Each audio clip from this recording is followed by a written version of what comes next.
Thank you for this wonderful welcome in Pune.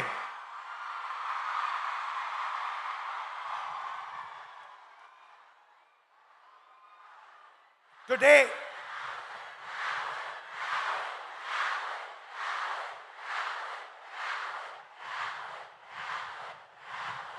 today I came to Pune not to give you a lecture, not to tell you what I think, not to talk politics to you, but more to allow you to express yourself, to say what you feel, to say what you think. And what I've done is I've put a little framework, some ideas to allow you to think, express yourself. And we'll discuss some of these ideas with young ladies from the crowd this evening. So I'd like to first of all start by welcoming everybody. सबका मैं यहाँ स्वागत करता हूँ और पहली बार शायद मुझे बॉयज कम दिख रहे हैं या दिख ही नहीं रहे हैं और लड़कियां दिख रही हैं. The idea behind this evening is, as is written over there, break the cage.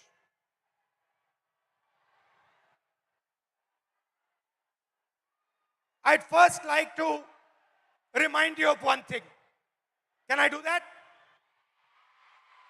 Now, all of you in your lives must have been told many things, nice things, bad things. Many of you must have felt scared. You feel scared sometimes on the street? You do? But I want you to remember one thing. If there's one thing that you remember from this evening, it is this: that every single one of you is unique in this universe. If I was to look for any one of you, I will not be able to find a replica of that person. You are unique, you are special, you're individual, and you have your own dream, your own vision for your life. Am I right or am I wrong? I'm right. Many times people ask me, what is India's biggest strength? And you get many answers when you ask this question. Somebody will say our economy. Somebody will say our military. Somebody will say our medical system. Somebody might even say our people. But I am very clear on what is India's biggest strength, our biggest asset. And that strength is 70 crore unique journeys, unique imaginations, unique dreams that the women of India are living. Somebody might say to me, well, there are 70 crore men. How do you say that 70 crore women are more important? What is your logic? My logic is the following. Women are by nature more sensitive, more gentle, more compassionate, and more forward-looking than men. And that is why I believe fundamentally that India's women, young, old, are India's biggest asset. Now, एक problem है, बहुत बड़ी problem है. Problem क्या है? Problem है कि whenever I speak to a man, women are put in three boxes. You are either seen as a daughter, as a wife, or as a mother. Now, there is nothing wrong with being seen as a wife, daughter, or mother. Nothing wrong with it. But this cannot be your only identity. It cannot be that we have brilliant women who are doing completely fascinating and different things,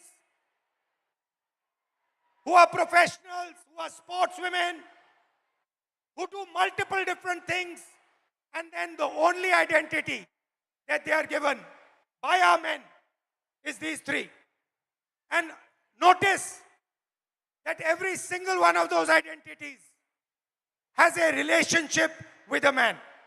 So you are either a mother or a wife or a daughter. And I'd like to quote over here the Manusmriti, which says clearly, in childhood, a female must be subject to her father. Meaning, the Manusmriti says, in childhood, a female belongs to her father.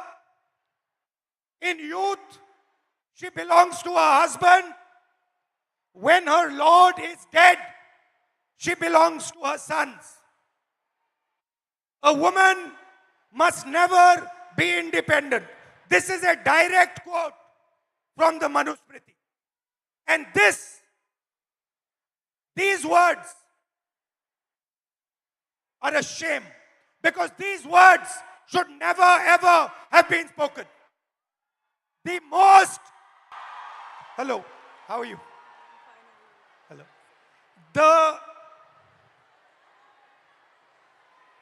The biggest strength of this country is the fact that our women should be independent, should stand for themselves, should believe in themselves. You belong to nobody. You do not belong to anybody except yourself. You have a relationship with your father. You have a relationship with your brother. You have a relationship with your husband. You have a relationship with your son. But you do not belong to them. You belong to yourself. And I'd like to listen to you. Hello, थोड़ा आपका opinion सुनना है.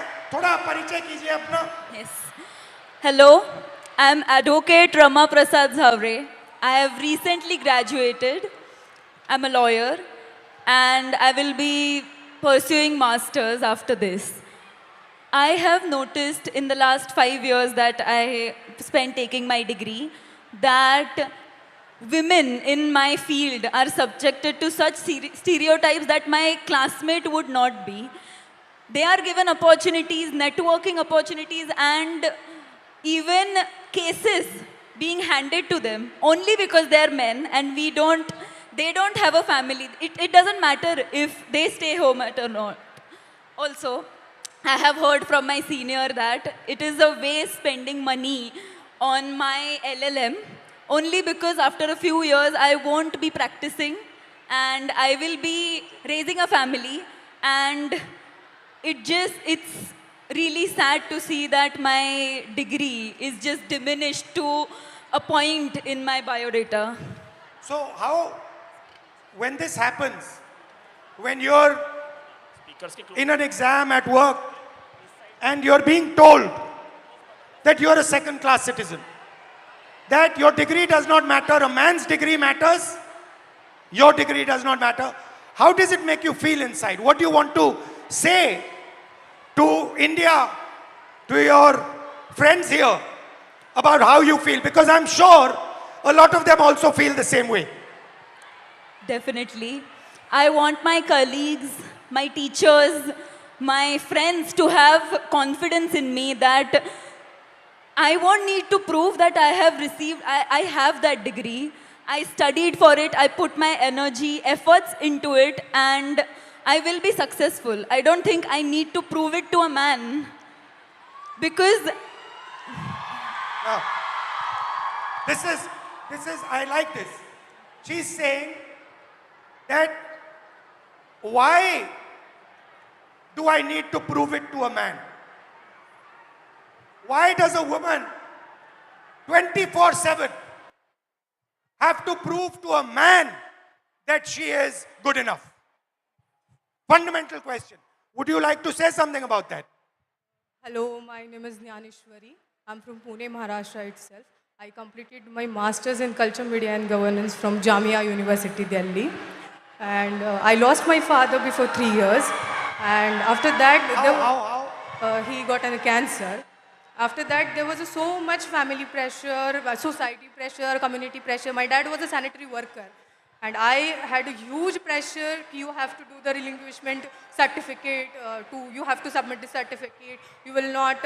If I'm asking anything in a property or in anything, it's like I'm asking for. I'm asking for like. It's not my right. I'm asking for the. घर में जो भी सारी चीज़ें हैं उसमें मैं हिस्से मांग रही हूँ, हिस्सेदारी मैं कर रही हूँ. As a woman I am asking for a हिस्सा. हाँ, और as a like if is any other man, if my I have my brother and it's his right, but if I am asking it's मैं हिस्सा मांग रही हूँ. If your brother is asking, yes, it's his right. Yeah. And if you are asking, मैं हिस्सेदारी कर रही हूँ घर Your? में. मैं हिस्सेदारी कर रही हूँ. हिस्सेदारी. Okay. Yes. Again, now I'm come back from Delhi and like there is a huge pressure for marriage, and guy want a girl who is look fair, educated, healthy, but he doesn't want the girl like me who wants to pursue his But her you're career. a very beautiful girl. What do you mean he doesn't Thank you. want a girl like you? Thank you. But they want a girl like me, but they don't want like a girl who is who wants to pursue her career in journalism, in PR, or any social where you connect with the people, or it has a social job.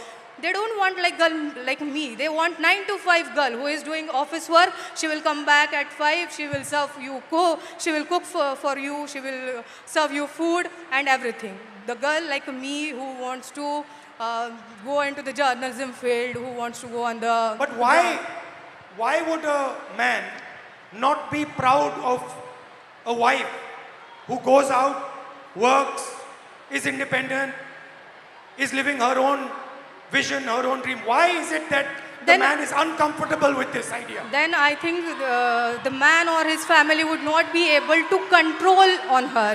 But why is this control so important for a man?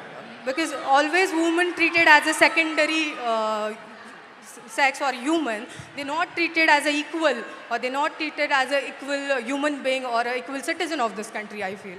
Do you think men feel they are superior to women?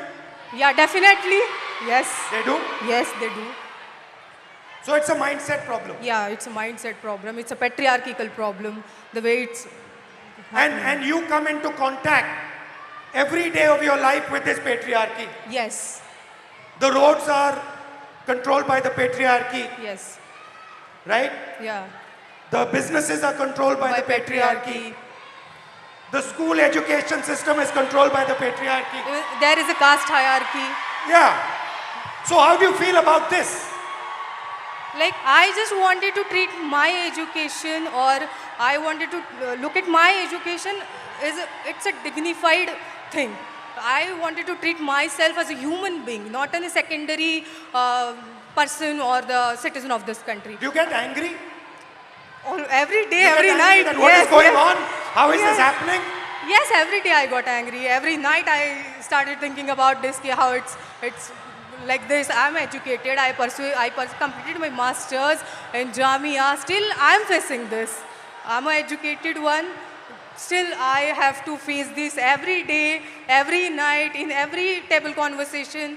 It's every time. It's like, oh, you are the girl. You are a girl. You will get everything. It's not about, oh, okay, you are educated, you have your own dreams, you have your own ideology, you can think, you have your own thoughts. It's not never like this. It's always like, you are a girl, you are good looking, so any man will get married to you and you will have a good life. Right. Yeah. Well, thank you. Yes. Thank you. Nice to meet you. Thank you so much. Thank you, sir. So, we came up with the word came up with the interesting word control. Do you feel that society tries to control you, men try to control you in everything that you do? So, here is a trap. And there are 4 methods of control. And I want to understand from you, have I got this right or have I got this wrong? The first method of control, violence. Second method of control, disrespect. Time is used against you. And in every single sphere of life, in some way or the other, men and the system is trying to control you, make sure that you do exactly what it wants. Agreed? And very interestingly, this oppression is disguised as concern. Ki we are very concerned about you. That is why we need to control you. Yes? Okay. So, let's discuss a little bit about violence. Let's discuss a little bit about violence. ये जो line है, कुछ हो गया तो, ये आप अपने को बोलती हो? बाहर जाएंगे तो कुछ हो गया तो? Family members tell you, उधर मत जाओ, कुछ हो जाएगा, right? There are 3 तरीके के कंट्रोल हैं, 3 तरीके की हिंसा है, सॉरी. एक तो डायरेक्ट है. मैंने आपको पहली फोटो दिखाई, उसमें मैंने कहा कि 70 crore journeys are there. First thing to understand is before they are born, पैदा होने से पहले हर साल 4.5 लाख लड़कियों की हत्या होती है. That is the first violence, पहली हिंसा. दूसरी हिंसा हरासमेंट. इस भीड़ में से 80% लड़कियों को कहीं ना कहीं हरास किया गया है. राइट? सड़क पे, बस पे, रेस्टोरेंट में, स्कूल में, कॉलेज में 80% महिलाओं को हरासमेंट किया जाता है. तकरीबन 30%, 29% महिलाओं पर फिजिकल वायलेंस होती है. घर में, सड़क पे मारा जाता है, धमकाया जाता है, पीटा जाता है. और फाइनल आंकड़ा अनबिलीवेबल, 100 में से 6 महिलाओं को हिंदुस्तान में रेप किया जाता है. 100 में से 6 महिलाओं को हिंदुस्तान में रेप किया जाता है. यह हुई direct physical violence. Violence of opportunity, 50% महिला एजुकेशन या काम को रिजेक्ट करती हैं सेफ्टी के कारण. हिंसा से बचने के लिए 50% महिला एजुकेशन बंद कर देती हैं या फिर जॉब छोड़ देती हैं. और आखिरी फाइनेंशियल हिंसा. क्यों? क्योंकि अगर आप एक महिला हो, एवरेज हिंदुस्तान की महिला को हर साल सेफ्टी पे 17,500 रुपए एक्स्ट्रा खर्च करने पड़ते हैं. ज्यादा कितना ज्यादा? इसका डबल. तो 3 तरीके की हिंसा है. एक तो डायरेक्ट हिंसा, एक फाइनेंशियल हिंसा और एक अपॉर्चुनिटी का कारण। तो पहला इंट्रैपमेंट है हिंसा। अब आपकी सुनेंगे। Welcome. What's your name? Tejaswini. Tejaswini. नमस्कार, कैसे नाम? सुचित्रा।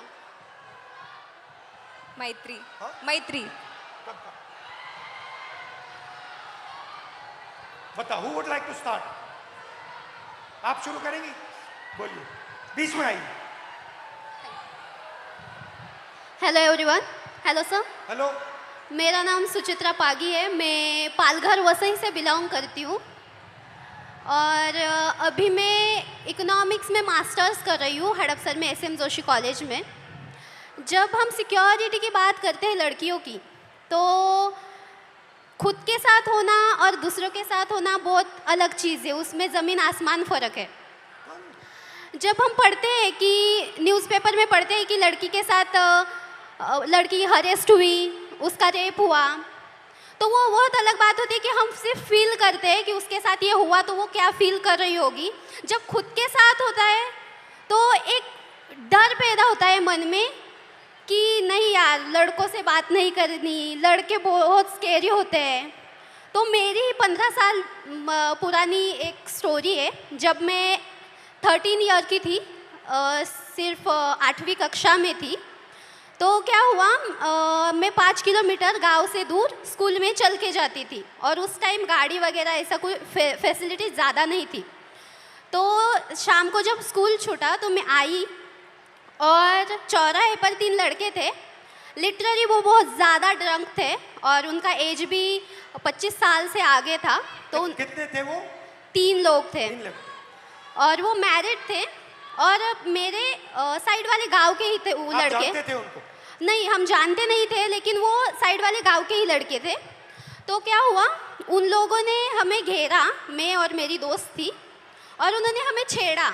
लिटरली मतलब पास आ रहे थे और ऐसे कमर को हाथ लगाना और हाथ लगाने के लिए आ रहे थे। तो मैं बहुत ज़्यादा डर गई कि ये क्या हो रहा है। तो उस टाइम पे समझ में नहीं आ रहा था कि मैं क्या करूँ। तो मैं भाग गई। तो मैंने अपने पापा से कहा। आपकी फ्रेंड भी भाग गई? हाँ, मेरी फ्रेंड मुझे छोड़ के भाग गई। तो क्या हुआ, मैंने अपने पापा से कहा कि पापा मेरे साथ ऐसा ऐसा हुआ। तो वो हमारे साइड वाले गांव के लड़के थे। तो पापा ने क्या कहा कि हम कंप्लेन करेंगे, पुलिस स्टेशन में कंप्लेन करेंगे, लेकिन मैं नहीं आऊँगा, मम्मी को लेके जाओ। तो मैं मेरी मम्मी को लेके गई। क्यों? क्योंकि पापा का मतलब ऐसा वो सोचते हैं कि तुम एक महिला हो तो तुम्हारी माँ जितना तुम्हें जानती है उतना मैं नहीं जानता। तो जब एक लड़की पर बात आती है तब पापा भी माँ को आगे रखते हैं। तो हम पुलिस स्टेशन गए और कंप्लेन की और उनको शिक्षा मिली। उनको बहुत मारा गया, पीटा गया। उनको मारा? हाँ, उन लड़कों को मारा गया, पीटा गया। उसके बाद ना कि मेरे घर वाले, मेरा पूरा गांव मेरे अपोजिट खड़ा हुआ कि ये लड़की है और इसके साथ ऐसा ऐसा हुआ है, तो इसे पढ़ाओ मत, इसे घर में रखो और पढ़ाओ मत, क्योंकि इज्जत चली गई। तो इज्जत चली गई? हाँ। तो पापा ने कहा कि नहीं, मैं मेरी बच्ची को पढ़ाऊंगा, और उन्होंने मुझे पढ़ाया, बल्कि पुणे में भेजा। और मैं बहुत ज़्यादा डरी हुई थी कि मेरे साथ ऐसा ऐसा हुआ था, तो अब पुणे में भी वैसा ही ना हो। तो मैं 2022 में पुणे में आई। तो जब मैं लाइब्रेरी से आई हॉस्टल में, तो बस PMPL में बहुत ज़्यादा भीड़ थी और मैं गिरने वाली थी। तो एक लड़के ने मेरा हाथ पकड़ा, मुझे खींचा और स्टेबल किया, और आगे एक महिला खड़ी थी, उसके बीच में मैं, और आगे मेरे पीछे वो लड़का खड़ा था। तो लिटरली उस लड़के ने मेरी कमर के इस कोने से लेकर इस कोने तक में हाथ लगाया और मुझे पीछे खींचा, और मैं डर गई। मैंने तुरंत में पीछे मुड़ी और उसके कान के नीचे बजाया, और वह सिचुएशन ये थी सर कि वहाँ पर जो लड़कियाँ थी वो कुछ नहीं बोली। और अब जब मैं स्टेबल हुई कि अब नहीं, मेरे साथ ऐसा नहीं होगा, तो अभी रिसेंटली पिछले वीक में मैं अपने घर से वसई से पुणे आई। पुणे स्टेशन से ट्रेन पर मैं उतरी और वहाँ पर एक ड्रंक आदमी था, वो सामने से आया और लिटरली मेरे यहाँ पर ब्रेस्ट के नीचे छुआ उसने। तो मैंने उसके हाथ को पकड़ा और उसे मारा। वहाँ भी महिलाएं थी, वहाँ पे भी लड़कियाँ थी, महिलाएं थी, लेकिन वहाँ भी उन्होंने कुछ नहीं बोला। मतलब ऐसी सिचुएशन है हमारे इंडिया में, महाराष्ट्र में, कि लड़की के साथ ऐसा होता है तो भी कुछ लड़के होते हैं, लड़कियां होती है, वो अपने बहनों की तरफ नहीं बोलती, वो सिर्फ तमाशा देखती रहती है। तो मुझे यही सबसे बोलना है कि बहनों भाइयों प्लीज़ सपोर्ट करो और अपने सामने कुछ ऐसी सिचुएशन आ रही होगी तो प्लीज़ सपोर्ट करो और उसको बचाओ। मेरे साथ जो हुआ वो किसी लड़की के साथ नहीं होना चाहिए। और मैं बताना चाहूँगी सर कि अभी जो मेरे साथ जो इंसिडेंट्स हुए, तो मैं बहुत ज़्यादा डरती हूँ लड़कों से। मेरे मन में एक डर बैठा हुआ है कि लड़के सब ऐसे ही होते हैं, लेकिन आई एम सॉरी टू से बट सारे लड़के ऐसे नहीं होते। नहीं होते ना। Thank you. मेरा नाम तेजस्विनी है। मैं फैशन टेक्नोलॉजी में मास्टर कर रही हूँ, अभी सेकंड ईयर में हूँ। मैं एक छोटे से गांव से आती हूँ। हम 4 बहनें हैं और एक छोटा भाई है। मैं आफ्टर 10 जब पूना आई तो बेसिक तक का एजुकेशन है वो पूरा किया। कुछ रिश्तेदार, घर वाले, मेरी सिस्टर्स की सपोर्ट के बेसिस पे। पर आफ्टर दैट मैं आगे पढ़ना चाहती थी, तो मेरे घर वाले बोले कि अगर तुम्हें पढ़ना है तो अब शादी कर लो और पति के घर जाके जो करना है वो कर लो। देन आई डिसाइडेड कि नहीं, मैं नौकरी करूँगी और पढ़ूँगी। तो अभी 5 साल से मैं नौकरी कर रही हूँ और साथ में पढ़ाई कर रही हूँ। मेरे कुछ मतलब इस स्ट्रगल में मेरे कुछ दोस्तों ने मुझे साइकिल खरीद के दी। तो ये सब मैनेज करते मैं जब साइकिल से ट्रैवल करती हूँ तो मतलब इतना आम हुआ है, इतना नॉर्मलाइज हुआ है कि कोई भी आके कट मार के चला जाता है या फिर कमेंट पास करके चला जाता है या कुछ गाना गाता है जो सेक्सी सॉन्ग हम बोलते हैं वो कर देता है। तो मतलब ये इतना नॉर्मलाइज हुआ है कि मैं अभी रिएक्ट करना भी मैंने छोड़ दिया है, क्योंकि मैं करूँगी तो भी क्या करूँगी। क्योंकि जो मैंने सुना था रेसलर के साथ जो हुआ, जिन्होंने हमारे देश के लिए गोल्ड मेडल लेके आए, उनके जो गुनहगार थे उनको क्लीन चिट दे दी। तो मैं तो एक सामान्य घर की लड़की हूँ जिसको ठीक से सपोर्ट भी नहीं है। और मुझे और एक बात कहनी है, क्योंकि मैं जैसे मैंने कहा गांव से आती हूँ, तो मैंने अपने 10th तक की जो एजुकेशन है वो गवर्नमेंट स्कूल्स में की है, जो कि अभी 90,000 के ऊपर स्कूल बंद हुए हैं। और मेरी सारी बहुत सारी लड़कियां हैं जो वही स्कूल में पढ़ती है और उनका अभी वहाँ पढ़ना बहुत मुश्किल हो जाएगा, क्योंकि कौन सी भी माँ अपनी छोटी सी बच्ची को 10 किलोमीटर आगे नहीं भेजेगी। मेरा 10th तक का हुआ तो मैं यहाँ तक आ गई, पर पता नहीं जिनके स्कूल बंद हुए हैं उनका क्या होगा। तो मेरी बस इतना ही कहना है। Hi, my name is Maitri. I am currently a psychology student studying in Pune University, and I travel by daily commute by public transportation, literally almost every single day. And I feel like safety is becoming a very big concern because I leave early and return home late, so it becomes a very. What time? What time? I you leave at what time? around 8 a.m. and I come home around 9:30 p.m. That is very late for where I live. Yeah. So I feel I coming from an urban city is very probably I don't have to give up my education because of my safety. But the girls from the rural area region have to. Their parents prefer that if they have to send their female children out to study, because villages don't really have schools for higher education. They prefer their son goes outside instead of their daughters because it is really safe.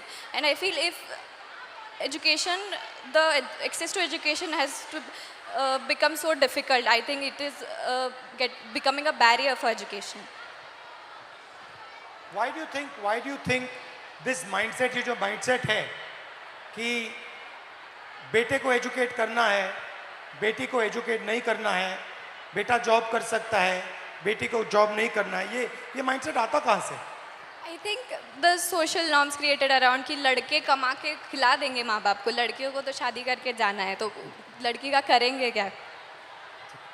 Okay, thank you, thank you, thank you, thank you. तो next, अभी हमने आपको हिंसा की बात की, अब control की बात करते हैं। लड़की बहुत मॉडर्न हो गई है। 60% हमारी जो लड़कियां हैं, 60% घर से अकेली नहीं जा सकती हैं। अगर घर से बाहर जाना होता है तो किसी के साथ जाना होता है। सेकंड, 45% शादी के लिए या हाउसवर्क के लिए, 45% शादी या हाउसवर्क के लिए ड्रॉप आउट करती हैं। और आखिरी, जो शायद सबसे अमेजिंग आंकड़ा है, और इससे तो मैं बहुत हैरान हुआ कि इस देश में सिर्फ 8% महिलाओं के पास इंडिपेंडेंटली ओन्ड प्रॉपर्टी है। मतलब फाइनेंशियल कंट्रोल, मूवमेंट पे कंट्रोल, और आप क्या करोगे उस पे कंट्रोल। नमस्कार, hello, what's your name? My name is Pragya. Nisha. Welcome. Oh, you translate. My name is Sheikh Amna Usama. You can say, you can say. What? Yeah, I'm a translator. I'm Anushka, and my name is Anushka, and I'm translator for Nisha. Yeah. So, कौन शुरू करेगा? आप करेंगे? बोलिए। सो नमस्ते control, sir. आपको control कैसे किया जाता है? फाइनेंशियली कंट्रोल कैसे किया जाता है? मूवमेंट में कंट्रोल कैसे किया जाता है? So namaste sir and hello everyone. My name is Pradnya Kumar Gawande and I am the student of YSY BSc Cyber and Digital Science. So sir, हम सब समझ रहे हैं या फिर ऐसा बोल रहे हैं कि पूरा जो वर्ल्ड है अभी AI पर डिपेंड है और साइबर सिक्योरिटी पर डिपेंड है।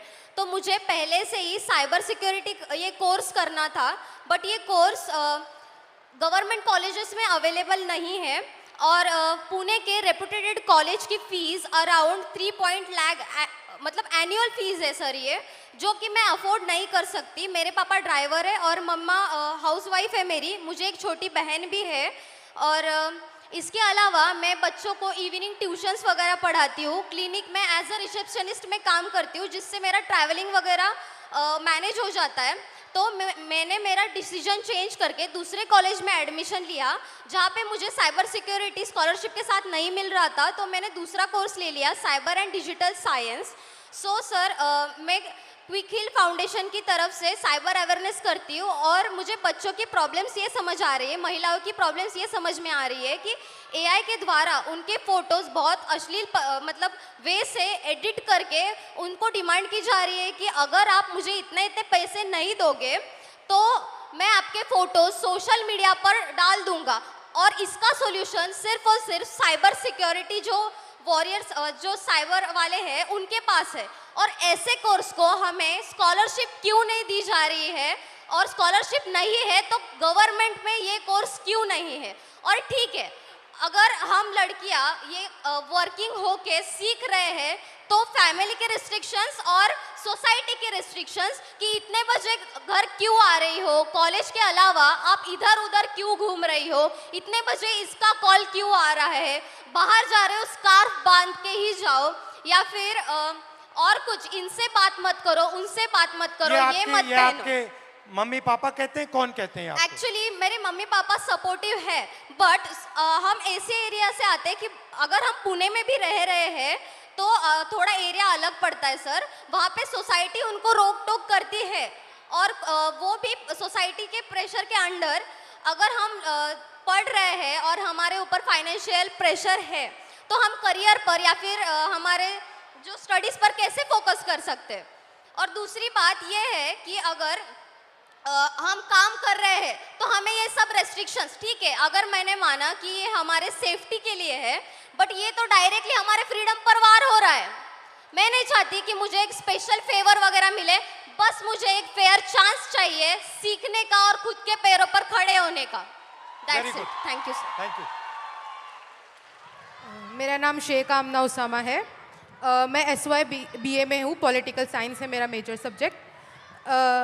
मैं भिवंडी से आती हूँ और मैंने देखा है भिवंडी में नॉट ऑल बट कुछ पेरेंट्स तो ऐसे हैं जो सिर्फ अपनी बच्चियों को इस वजह से नहीं पढ़ा रहे क्योंकि वो लड़कियाँ हैं। उनको यही बोला जाता है कि अरे तू लड़की है, पढ़कर क्या करेंगी। उनको ऐसा लगता है कि ये पढ़ेंगी तो ये इकोनॉमिकली इंडिपेंडेंट हो जाएंगी और वो उनको इकोनॉमिकली डिपेंडेंट रखना चाहते हैं because they want to enjoy the patriarchy और कंट्रोल ओवर देम। उसके अलावा सेकंड थिंग ये कि my parents are very supportive. उन्होंने इतना कुछ होने के बाद भी मुझे बहुत सपोर्ट किया है और पुणे पढ़ने के लिए भेजा। पुणे में मैं एक UPSC एस्पिरेंट हूँ, तो मुझे क्लासेस जाने के लिए, कोचिंग क्लासेस जाने के लिए मैं पब्लिक ट्रांसपोर्ट का यूज़ करती हूँ। पब्लिक ट्रांसपोर्ट में भी लड़कियाँ इतना अनसेफ फील करती है कि कभी कभी ऐसा होता है कि अगर आप बस में चढ़ो और कोई आदमी के पास एक सीट खाली है बस की, तो आपको 10 मरतबा सोचना पड़ता है कि मैं बैठूं या मत बैठूं, मैं रुकूं कि कोई महिला के बाजू में सीट खाली हो जाएंगी, मैं उधर जाके बैठूं। तो ये सीट मिलने के बाद भी बैठने के लिए 10 मरतबा सोचना पड़ता है। सेकेंड थिंग, जब हम देखते हैं कि बस बहुत ज़्यादा फुल है, हद से ज़्यादा रश हो गया है, तो भी सोचना पड़ता है कि अरे जाए या मत जाए, कोई छेड़ देगा, कोई बैग टच कर लेगा, तो ये एक टेंशन रहता है। इसका अपोजिट, अगर बस पूरी खाली है तो भी जाने से डर लगता है। मतलब आपको क्या करना है, आपको भरी हुई बस में चढ़ना नहीं है, आपको खाली बस में चढ़ना नहीं। मतलब हमने पब्लिक ट्रांसपोर्ट को भी ऐसा बना दिया है ना कि गर्ल्स को सेफ फील ही नहीं होता है। तो मैं गर्ल्स से भी और बॉयज़ से भी कहना चाहूँगी कि अगर आपकी वजह से लड़कियाँ अनसेफ फील कर रही है तो आप ही का काम है कि उनको सेफ भी फील कराए। अगर किसी के साथ ये होता हुआ देखें तो प्लीज़ उसके अगेंस्ट में आवाज़ उठाए, एक दूसरे को सपोर्ट करें, बिकॉज हम ये नहीं चाहते कि हमें बहुत ज़्यादा अपॉर्चुनिटी चाहिए, बट जितना हमारा राइट है इक्वल अपॉर्चुनिटी हम भी डिजर्व करते हैं। हेलो राहुल जी, मैं आपको सबसे पहले बताना चाहूँगी कि मैं सुबह से मुझे बहुत बुखार है, लेकिन उसके आगे की बात ये है कि मैं जो मांजरी में पिछले 10 दिनों से भूख हड़ताल चल रहा है, जो मेरे भाई बहन जो अनशन पर बैठे हैं, वहाँ से मैं आई हूँ। तो मुझे कहाँ बैठे हैं? मांजरी में, पुणे में ही। अच्छा, और क्या कारण क्या है? जो हमारी मांगे है वो इसमें लाई है, मैं आपको आगे बोलो। तो हमारी मांग है कि हमें शिक्षा चाहिए, और मैं आपको मराठी में समझाऊंगी ताकि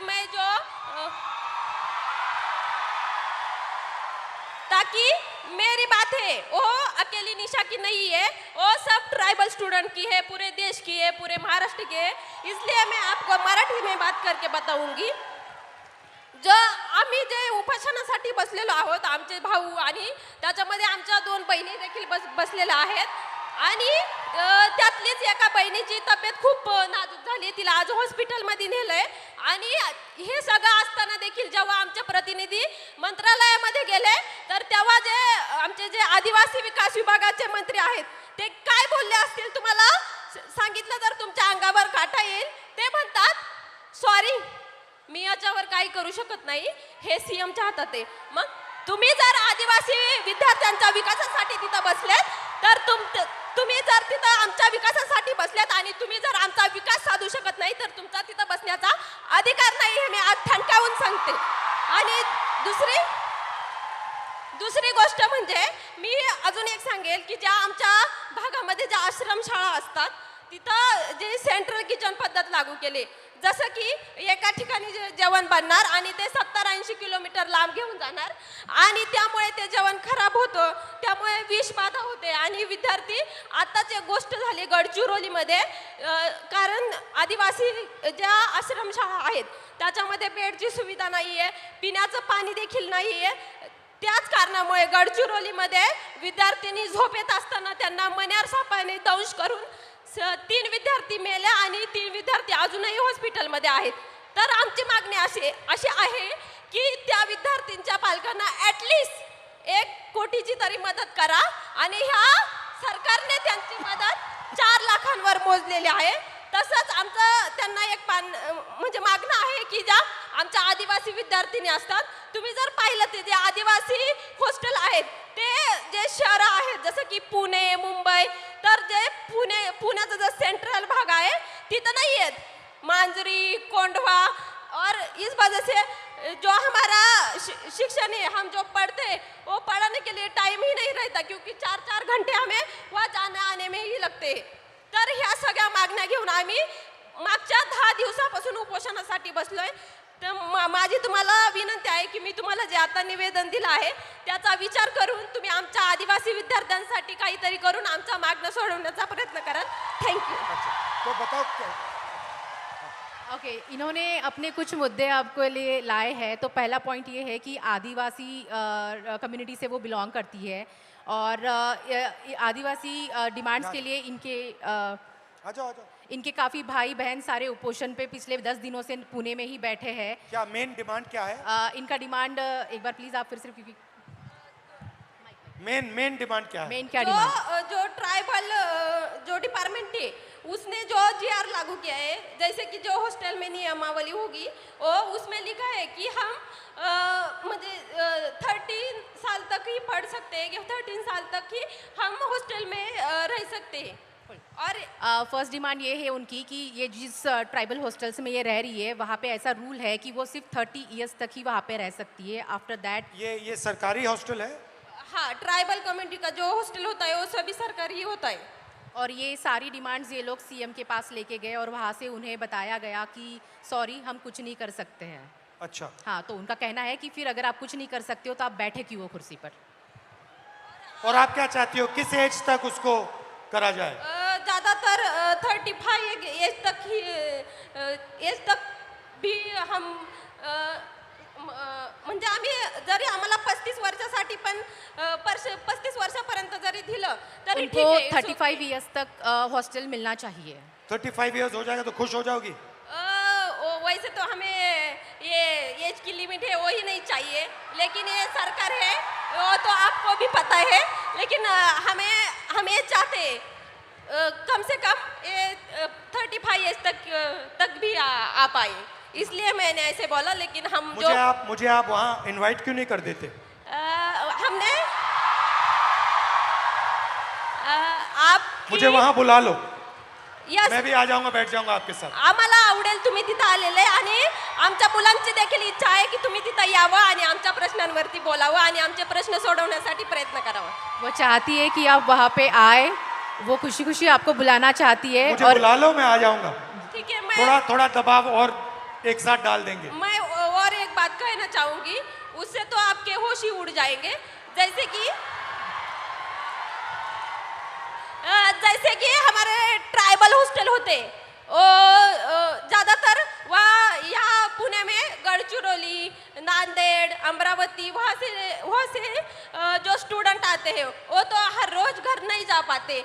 और जुन्नर जो आंबेगांव वो तो लड़कियाँ जाकर आती है, लेकिन वो जो गढ़चिरौली के स्टूडेंट होते वो नहीं जा पाते.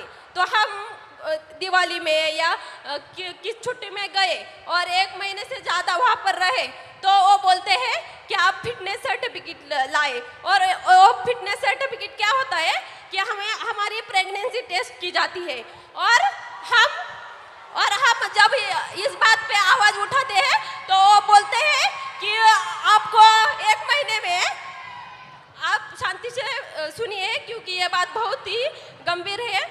मैं कहना चाहूँगी कि हम जब उनको पूछते हैं कि ये क्या है, ये क्यों करना है, तो वो बोलते हैं आपको 1 महीने में आपको जानलेवा बीमारी हुई तो और किस संसर्गजन्य बीमारी हुई तो मैं क्या कहना चाहती हूँ उन प्रशासन को कि आपकी जो स्कूल है, जो आश्रम शाला है, प्राइवेट स्कूल है, सभी स्कूलों में जो 24 घंटे एक नर्स क्यों नहीं रख पाते.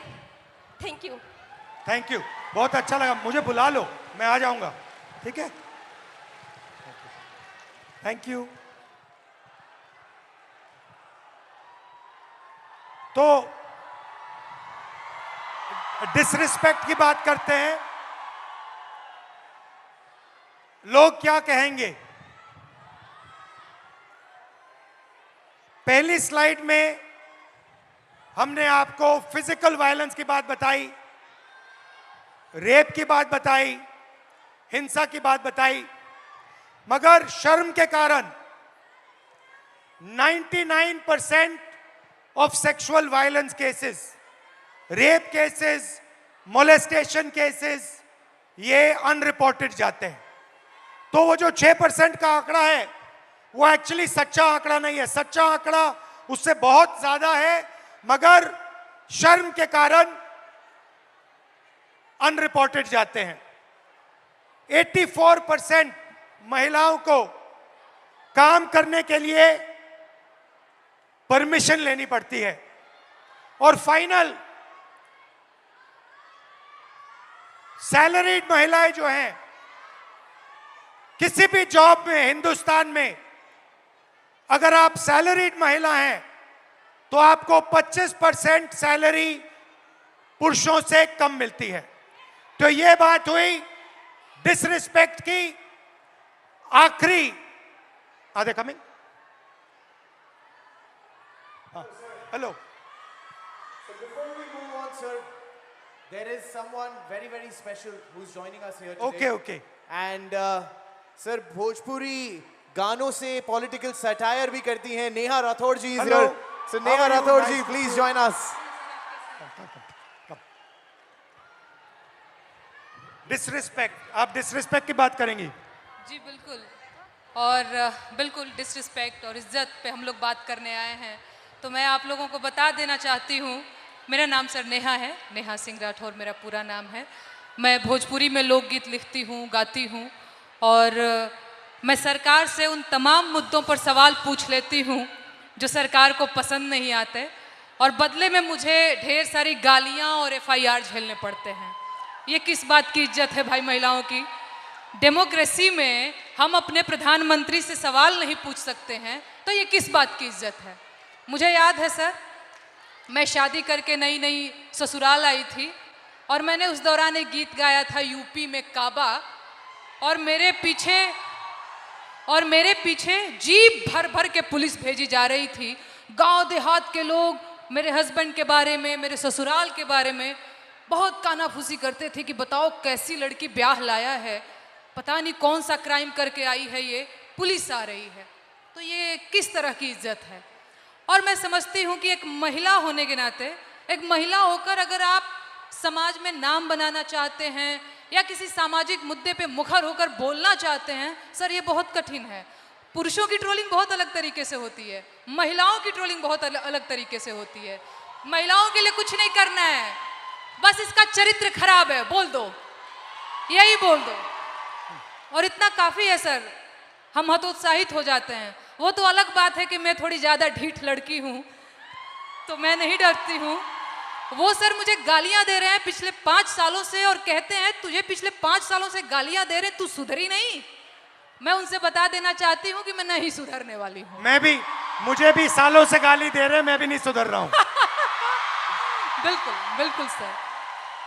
मुझे याद है सर, एक और अगर समय हो तो मैं एक गीत सुनाना चाहूँगी सर, अगर समय हो तो, क्योंकि मैं भोजपुरी के लोकगीत लिखती गाती हूँ। अरे औरत पे जोर दिखावे ई कैसा मर्दाना, मर्दाना की मैं बात कर रही हूं तो समझ लीजिएगा वही 56 इंच वाला। औरत पे जोर दिखावे ई कैसा मर्दाना, साहेब छोड़ दो ना बेटी बहुओं को धमकाना। अरे बात बात पे ये FIR करवाना, बात बात पे ये FIR करवाना, साहब छोड़ दो ना बेटी बहुओं को धमकाना। अरे हम हैं आम जनता न हमको आजमाना, हम जानते हैं कुर्सी पे बैठाना उतरवाना, हम जानते हैं कुर्सी पे बैठाना उतरवाना। अरे मुश्किल है मेरा, इनफैक्ट हमारा मुश्किल है मेरा हौसला तोड़ पाना, साहेब छोड़ दो ना बेटी बहुओं को धमकाना। बहुत अच्छा गाया। पानी लेंगे? नहीं सर, थैंक यू। यू और कुछ बोलेंगे? और एक गीत सुना दूं सर, अगर आपके पास? हाँ हाँ। सर महिलाओं की बात हो रही है, लेकिन एक और चीज़ जो मुझे लगता है इस देश में इस समय अल्पसंख्यकों के खिलाफ एक नैरेटिव सेट करने की कोशिश की जा रही है, जो बहुत गलत है। उनकी वतन परस्ती पे बात आ गई है, उन्हें आतंकवादी कहा जाता है, उनके देश प्रेम पर सवाल उठता है, तो ये गीत बहुत ज़रूरी हो जाता है सर। मैं ये गीत गाना चाहती हूँ। अरे तुम सा कोई झूठा और बेईमान नहीं है। झूठा बेईमान बोल रही हो तो समझ में आ रहा है? हो तुम सा कोई झूठा और बेईमान नहीं है, किसी एक की बपौती हिंदुस्तान नहीं है। हो जब हिंदू मुसलमान खेले खून की होली, आबिद हसन बोले जय हिंद की बोली, अबुल कलाम आजाद की जमीन यही है, ब्रिगेडियर मोहम्मद उस्मान यही है, अब्दुल हमीद अशफाकुल्ला खान यही है, किसी एक की बपौती हिंदुस्तान नहीं है। तुम सा कोई झूठा और बेईमान नहीं है, किसी एक की बपौती हिंदुस्तान नहीं है। शुक्रिया सर, शुक्रिया, शुक्रिया सर। दो दो दो दो दो दो देव भाई, शाबाश। तुम सा कोई झूठा और बेईमान नहीं है, किसी एक की बपौती हिंदुस्तान नहीं है। बहुत बहुत धन्यवाद। Thank you Dinesh, thank you very much, lovely, बहुत अच्छा शुक्रिया मुझे ये मंच देने के लिए, बहुत धन्यवाद sir. Thank you, and come and see me sometime. And final ताला, फाइनल कंट्रोल, समय का। अब शादी की उम्र हो गई है। Time is weaponised. एवरेज जो महिला है, जो लड़की है 15 से 29 साल की, वो एवरेज घर में 5.5 घंटे काम करती है। उसी घर में एवरेज लड़का 30 मिनट काम करता है। लड़का बाहर जा सकता है, लेट आ सकता है, कभी भी बाहर जा सकता है, मगर आप लोगों को 8 बजे शाम वापस आना पड़ता है, कर्फ्यू होता है। Right right. और फाइनली एज लिमिट के बाद जो लड़के होते हैं, एग्जाम्स 1, 2, 3, 4 बार ले सकते हैं, मगर मैरिज एज 23 साल होती है। और जो लड़कियां हैं, जो गर्ल्स हैं, उनको ज्यादा से ज्यादा एक मौका मिलता है, क्योंकि फिर उनको कहा जाता है अब शादी का टाइम आ गया है, अब एग्जाम मत कीजिए, अब शादी कीजिए। तो हेलो, हाउ आर यू? आप कैसे हो? What's your name? I am Sharayu Chopade and I am pharmacist. Okay. And आज यहाँ पर मैं सारे एमपीएससी एस्पिरेंट की आवाज़ बन के आपके सामने आई हूँ। बताइए। हमारा सर पेपर लीक हो गया है। एमपीएससी इज अ कॉन्स्टिट्यूशनरी बॉडी और इसको दबाया जा रहा है। 22 मार्च को हमारा एग्ज़ाम हुआ था और 20 मार्च को पेपर लीक हो गया। जब पता चला पेपर लीक हुआ है तो एमपीएससी ने डिनाई कर दिया। फिर एफडीए कमिश्नर और एमपीएससी को खुद जाके हम मिले, ये पूरा वायरल हो गया। तब सिर्फ कंप्लेंट की है, अभी सीआईडी के पास गया है और अभी उसको दबाया जा रहा है। बहुत सारे ऑफिसर्स के नाम आए हैं, बहुत सारे अधिकारियों के नाम आए हैं और इसको सप्रेस किया जा रहा है। We want justice, we want transparency, we want fair examination, because यहाँ पे जितने भी बच्चे हैं वो बहुत दिन रात पढ़ाई करते हैं। Pune is MPSC hub. Maharashtra के कोने कोने से यहाँ पर वो एमपीएससी देने के लिए, अधिकारी बनने के लिए आते हैं। तो जब हुआ तो आपको कैसा लगा? बहुत What did you खराब। feel? हमारा तो दिल टूटा। एज अ वुमन हमें मैरिज का प्रेशर रहता है, घर वालों का प्रेशर रहता है, सोसाइटी का भी प्रेशर रहता है हमें। और जब पेपर लीक होता है तो लड़कियों पर असर अलग होता है, पुरुषों पर अलग होता है, क्योंकि आपकी डेडलाइन होती है, उनकी डेडलाइन नहीं होती है। हमारा तो पूरा करियर खत्म होने के चांसेस रहते हैं 100%। सर ये पेपर लीक कितने हो क्यों रहे हैं? ये इंक्रीज हो गए हैं, बढ़ते जा रहे हैं, ये जो- बढ़ क्यों रहे हैं? क्या लगता है आपको? बोलो क्या मैं क्लियर? जिसको पकड़ा हुआ है, जिसका नाम आया है, वो अभी गुजरात में फरार है। अच्छा, यस। और कुछ बोलना चाहेंगे? अभी तो बहुत कुछ बोलो, बोलने का बोलो। मैंने, टाइम लिमिट है। Don't worry, time is there. Back to back paper leak हो रहे हैं और वो जाके उधर फरार हो रहे हैं जिधर उनका पता ना लगा सके। अभी ये पॉलिटिकल हो जाएगा सर। ज्यादा पॉलिटिकल मत बोलो। हाँ, बेटर नॉट डू पॉलिटिकल। इसीलिए तो चुप हूँ मैं सर। ठीक है, ओके। हमें री एग्जाम चाहिए सर, आप कुछ तो बोलो। यहाँ पे बहुत सारे एमपीएससी के एस्पिरेंट्स आए हैं, उनको सिर्फ एक ही उम्मीद है कि आप री एग्जाम के बारे में कुछ तो मुझसे क्या बोलोगे। चाहते हो? मैं क्या करूं इस पे? आप हमारे साथ रहिए, आप हमें सपोर्ट कीजिए। जो हमारे साथ अनफेयर हुआ है उसको प्लीज, उसको कुछ तो कीजिए। हमारा वो रद्द होना चाहिए। नायब तहसीलदार के लड़का लड़की वो टॉप 5 में है, उनको मतलब उनका अगर पिछला रिजल्ट देखा ना, उनको कुछ भी नहीं है, वो A ग्रेड D ग्रेड में है। ठीक है, थोड़ा डिस्कस करेंगे, फिर मुझे बताना एग्जैक्टली कैसे मदद कैसा हुआ। यस, मैं आपको पूरे स्क्रीनशॉट्स, वो जो है प्रूफ, वो सब मैं आपको दिखा दूंगी। ठीक है, थैंक यू। वेलकम, बहुत थैंक यू अच्छा सो लगा मच आपसे सर। मिलकर, थैंक यू।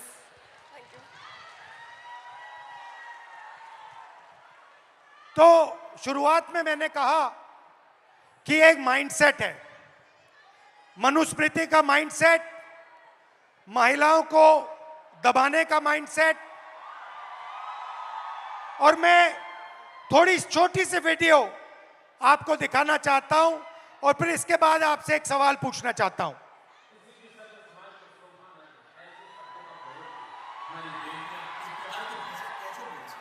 ये 50 करोड़ की girlfriend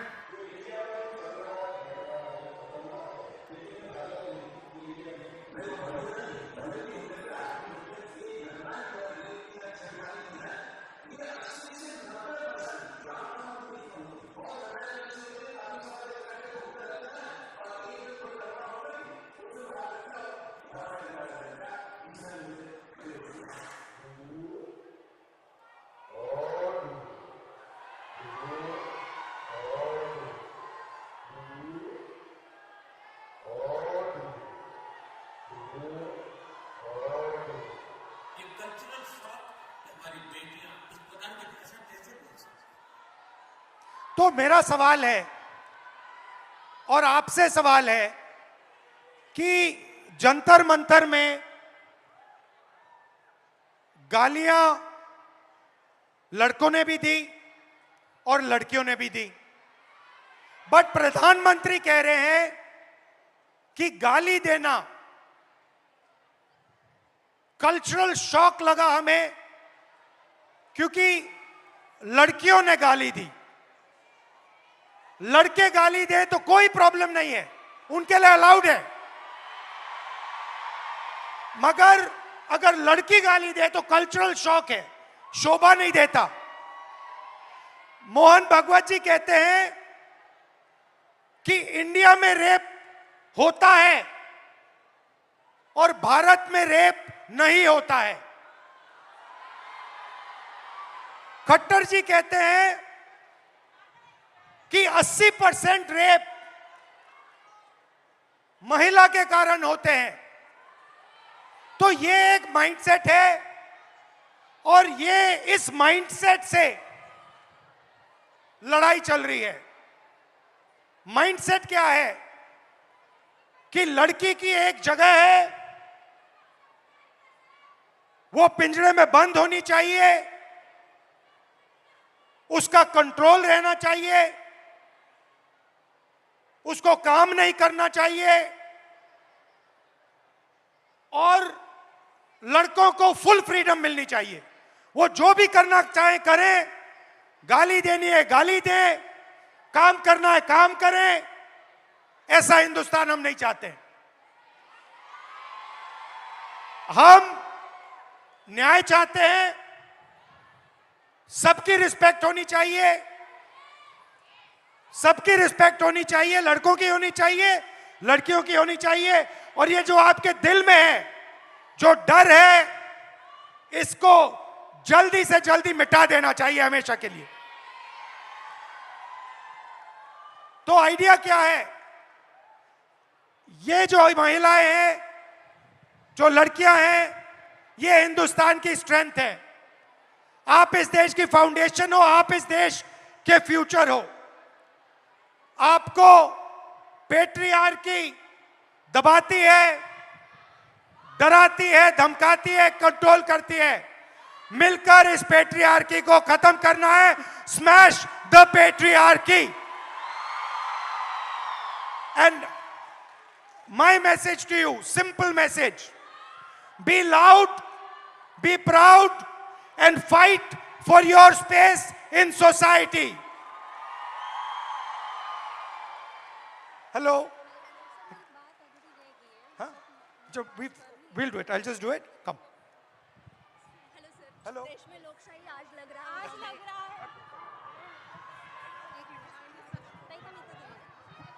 Grab my hand. Spread out a little bit. Go like this.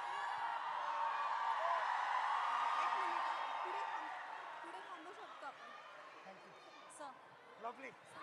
अभी करते हैं. We'll just finish. When we finish, you talk to me then. Okay? Now it's finished. Lovely to meet you. मुझे बुला लो. हाँ जी everybody, थोड़ी आवाज हो जाए सर के लिए. Come on everybody. Let's go. थोड़ी और एनर्जी. पुणे एनर्जी कहाँ है? I'll ask you a thing. Yeah. So we just address them in Marathi saying Pune Manje Prem. Okay. It means Pune means love. Pune Manje Prem. Pune Manje Prem. I'll ask you. Yeah. And I say Pune Manje Prem. You have to all say it. We'll just do it. We'll just do it. Okay, and now, girls, सुनो, sir Pune में आए हैं, तो पुणे वालों के लिए भी तो कुछ खास message sir. Pune Manje Prem. Thank you. Pune मंजे प्रेम. Pune Manje Prem. guys. Say, क्या बात है. थोड़ी और आवाज हो मंजे जाए. प्रेम. पुणे म्हणजे प्रेम. Pune Manje Prem. Love you all. Thank you. Good night. Well, there is still something else, sir. There is, okay. There's Tell still me. something There's else. the selfie. There is, that definitely is, but there's something else also. Okay. क्योंकि आपने कहा पुणे मंजे प्रेम, and what is that? अच्छा, पुणे तिथे काय उने. वो भी है. But क्योंकि सर ने ये कहा, हमने सर के लिए भी एक सरप्राइज रखा है. अच्छा. We have a surprise for you. Ladies, do you mind coming onto this side? Ma'am, do you mind coming onto that side? We have a surprise for you, sir. क्योंकि आप पुणे में आए हैं, the send off to you should be Pune style. Okay. Here we go. Bring them in. Pune style celebration then. Let's go. Come. We walk out.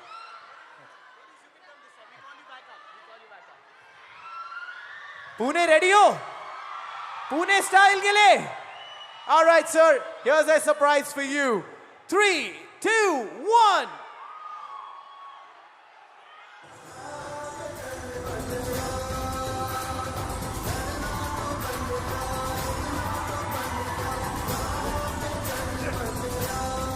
I don't have to laugh. बनना चाहते हैं। हम शोर नहीं, आवाज बनना चाहते हैं। हम भीड़ नहीं, एक पहचान बनना चाहते हैं।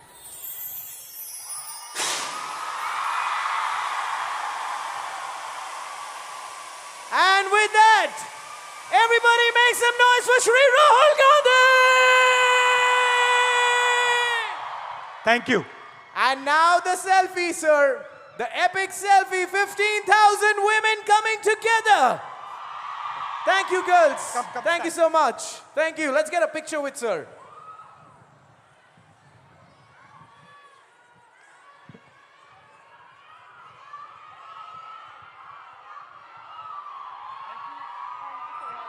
I got worried. I thought you were going to make me dance. No.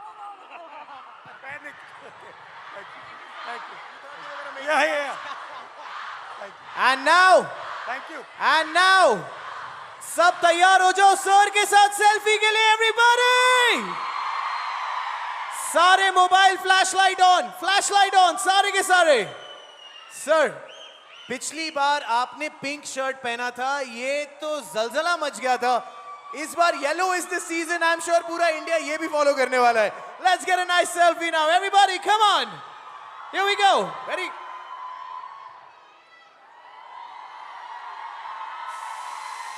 press this button, only this one. Yes, sir. This one. Yeah, you can do it. Come on, Pune! Thank you. And on that note, thank you, sir. We truly, truly, truly love you. Thank you. And you are the person we look forward to do anything Thank and you very everything. much. Thank you for being Thank here, you. sir. And thank you everybody. Thank you for a lovely evening. Come. Really? She wants to come. Oh my God. अब तो sir ने कह Why दिया don't the है। other girls also come?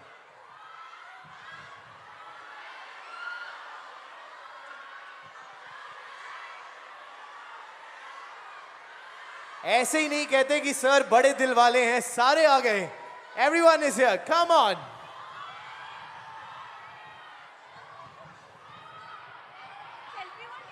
We do a selfie. Come. Hi.